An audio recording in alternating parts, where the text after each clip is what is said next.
feu vient d'être maîtrisé. Il ne reste presque plus rien, du toit frappé par la foudre. Les habitants étaient à l'intérieur. J'ai entendu la foudre et du coup je suis descendu et ça a tapé où il y a mon grenier en fait. Et du coup j'ai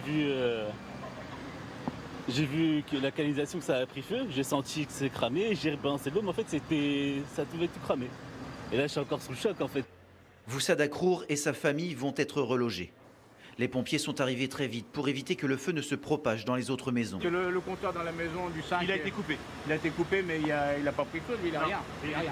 Le temps de l'intervention, l'électricité et le gaz ont été coupés dans le Nous quartier. enlevons la charge de tuiles sur les chevrons pour éviter que les plafonds s'effondrent aussi et que la propagation se fasse par continuité.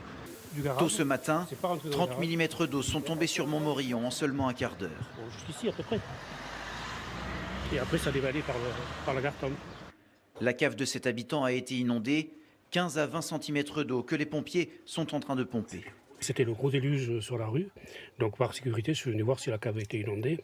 Ça fait la 3e fois, donc on a appelé les pompiers pour qu'ils puissent vider et on va prendre des mesures de sécurité pour que ça ne se reproduise plus.